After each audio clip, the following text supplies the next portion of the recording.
படம் பாத்தீங்க? படம் பார்த்தனா? நீங்க பார்த்த படம் ரீசெண்டா? மெய்யழகன். மெய்யழகன் பார்த்தேன். கடைசியா பார்த்த படம் அதான். புஷ்பா. புஷ்பாவும் பார்த்தேன். கரெக்ட். நல்லா இருந்தது. பிடிச்சிருந்தது. புஷ்பா படத்துல அந்த கிரவுடுக்காக வந்து அல்லு அர்ஜுன் அரெஸ்ட் பண்ணது ஒரு நடிகரை பார்க்க வந்த கூட்டம். அதுல வந்து அவரை அவருக்கு வந்து 2 நாளுக்கு அப்புறம் தான் தெரிஞ்சதுன்னு சொன்னாங்க. எப்பவுமே ஒரு ஆக்டர்ஸ் வந்து க்ரௌட்ல வரும்போது கொஞ்சம் ஒரு செக்யூரிட்டி ப்ராப்பரா ஒரு மேனேஜ் பண்ணியிருக்கணும் அப்படின்னு நான் நினைக்கிறேன். அப்புறம் இந்த மாதிரி அப்புறம் அவங்க கவர்மெண்ட் ரூல்ஸ் போட்டிருக்காங்கன்னு நினைக்கிறேன். இதுக்கப்புறம் வந்து ஏர்லி மார்னிங் ஷோஸ் எல்லாமே கேன்சல் பண்ணியிருக்காங்க. ஒரு ஆக்டர்ஸ் வரும்போது அந்த ஒரு சேஃப்டி மெஷர்ஸ் இருந்தா பெட்டர்னு எனக்கு தோணுது. பிகாஸ் எப்பவுமே எந்த ஆக்டர் போனாலுமே ஒரு பயங்கரமான ஒரு கூட்டம் இருக்கும்.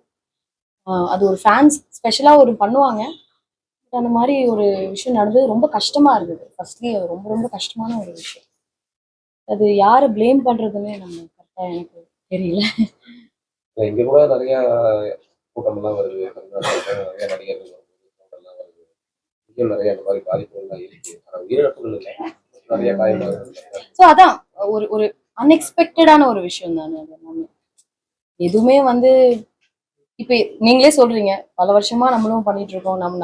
நம்மளே வந்து தலைவர் படம்லாம் morning show first day first ஷோலாம் போய் பார்ப்போம். அந்த மாதிரி எதுவுமே நடக்கல இப்போ வரைக்கும். இந்த மாதிரி நடக்கும்போது ஸோ ஐ திங்க் இன்னும் கொஞ்சம் கேர்ஃபுல்லா இருக்கும். பட் ஆனால் கவர்மெண்ட் வந்து இனிமே அந்த மாதிரி ஷோஸ் வேண்டாம் அப்படின்னு ஒரு முடிவுக்கு வந்திருக்காங்க. I think which is a good thing. நல்ல ஒரு விஷயம். கரண்ட் மூவி இப்போ வந்து நான் தெலுங்கு படம் ஒன்று நடிச்சிட்டு இருக்கேன். January 14th ரிலீஸ் ஆக போகுது. சங்கராந்தி. தமிழ்ல வந்து நான் வந்து இப்போ வளையம்னு ஒரு படம் நடிச்சிருக்கேன். சிஸ்டர்னு ஒரு படம் நடிச்சிருக்கேன். டெலிவ் ஆஃபீஸர். போன வருஷம் ஒரு 5 படம் ரிலீஸ் ஆச்சு. நிறைய பேக் டு பேக் வருதுன்னு ஒரு இது வந்தது. இந்த வருஷம் வந்து டியர்னு ஒரு ஜிவி பிரகாஷ் நானும் நடிச்ச ஒரு படம் ரிலீஸ் ஆச்சு. அதுக்கப்புறம் ஒரு சின்ன கேப். அப்படியா? ஒரே ஒரு படம் தாங்க நடிக்கிறேன். இன்னும் நடிச்சேனே ஆல்ரெடி. வந்தா நடிப்போம். நல்ல கதை. என்னோட படங்கள்லாம் நீங்க பாத்திருப்பீங்க.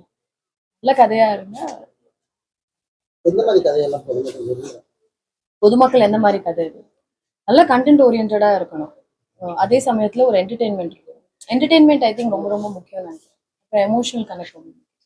மெய்யழகன் மாதிரி படங்கள் வந்து ரொம்ப ஸ்லோவா இருந்தாலுமே மக்கள் மத்தியில வந்து ஒரு பயங்கரமான ஒரு கனெக்ட் இருந்தது. ஒரு எமோஷனல் கனெக்ட் இருந்தது. நீங்க பாத்தீங்களா? பாக்கலையா? தயவு செஞ்சு பாருங்க. ஓகேயா? ரொம்ப நல்ல படம். நீங்க எத்தனை பேர் இங்க நிறைய பேர் பாத்துருப்பாங்கன்னு நினைக்கிறேன். ரொம்ப நல்லா இருந்தது இல்ல? சி அந்த மாதிரி படங்க.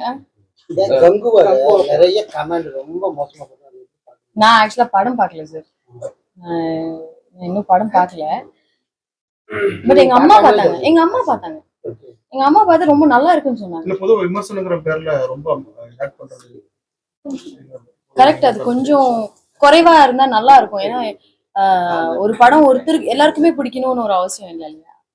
படங்கள் ஒருத்தருக்கு பிடிக்கும், சில படங்கள் ஒருத்தருக்கு பிடிக்காம இருக்கும். அது மாதிரி இருக்கும்போது யாரையும் புண்படுத்தாம ஒரு விஷயம் சொன்னா கொஞ்சம் நல்லா இருக்கும், பெட்டரா இருக்கும்.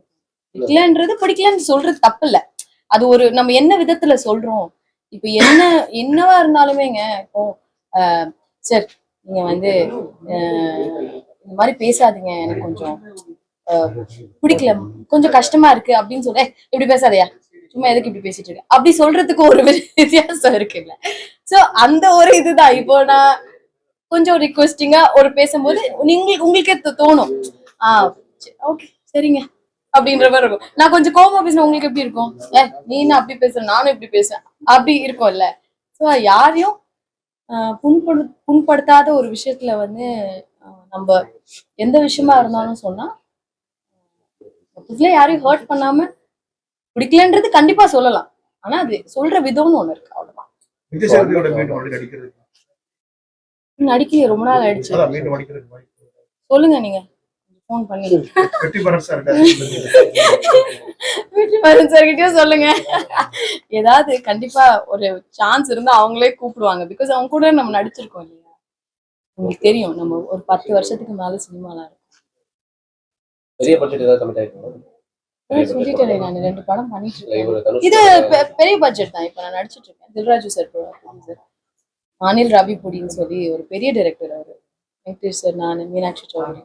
இப்போ ரீசெண்டா இந்த திரைத்துறை சேர்ந்தவர்களுடைய இதையே கேட்டுட்டு இருக்கோம். ஒரு வேண்டாம் சார், அதை பத்தி நான் சொல்றதுக்கு எனக்கு எதுவும் இல்ல. எனக்கு கல்யாணம் ஆகல, சோ என்ன விட்டுடுங்க. கூடிய சீக்கிரம் சொல்லிடுறேன். Okay, thank you so much. தமிழக வெற்றி கழகம் விஜய் அவர் கட்சியில ஆரம்பிச்சிருக்கிற நிறைய நடிகர்கள் நடிகைகள்லாம் வந்து அவங்களுக்கு சப்போர்ட் பண்ணிட்டு இருக்காங்க. எனக்கு நான் தளபதியோட ஃபேன். எனக்கு ரொம்ப பிடிக்கும் அவரு. மக்களுக்கு யார் நல்லது பண்ணாலும் அவங்களுக்கு நம்ம கண்டிப்பா சப்போர்ட் பண்ணி தானே ஆகணும். என்ன சொல்றது, நல்லது நடந்தா சந்தோஷம். நடிகர் விஜய இது ஒரு ஃபேனா இருக்கு. அதே வந்து ஒரு அரசியல் தலைவர் விஜயம் அதே இதோட தான் பாக்குறீங்க. அந்த இப்போ அப்படி ஏதாவது மாறுமா என்ன? மனுஷங்க பதவிகள் மாறும் போது ஒரு ஒரு அப்படி ஆஸ் an actor நான் வந்து எனக்கு ரொம்ப பிடிக்கும். சும்மா நான் நிறைய இன்டர்வியூஸ்ல சொல்லியிருக்கேன். அது எதுவுமே மாறாதுங்க. அவரை வந்து நான் ஒரு ஆக்டரா எனக்கு ரொம்ப பிடிக்கும் அவரை. அவங்க வந்து ஒரு ஒரு ஒரு பொலிட்டீஷியனா ஆகணும்னு சொல்லிட்டு ஒரு முயற்சி எடுக்கிறாரு. நல்ல விஷயம் தானே. மக்களுக்கு சேவை செய்யணும்னு நினைக்கிறாரு இல்லையா? அதே போல பெஞ்சல் புயல்ல வந்து புதுச்சேரி, சரி போதும் சார், கிருஷ்ணகிரி சரி இந்த போதும் பகுதியில எல்லாம் போதும் போதும் ப்ளீஸ். இல்ல நிறைய இல்ல நடிகர்கள் வந்து ஹெல்ப் பண்ணாங்க. ரொம்ப ரொம்ப நிறைய பேசிட்டேன் நான். வந்து சினிமாக்கு வந்து 20 வருஷம் ஆயிருக்கு. ரொம்ப சந்தோஷமா இருக்குல்ல. ஒரு நடிகைனாவே வந்து 4 வருஷம் தான் நடிக்க முடியும், 5 வருஷம் தான் நடிக்க முடியும் அப்படின்ற ஒரு விஷயத்த பிரேக் பண்ணி இப்போ நான் 12 வருஷமா இந்த இண்டஸ்ட்ரியில. எப்படி பாடி மெயின்டைன் பண்றீங்க?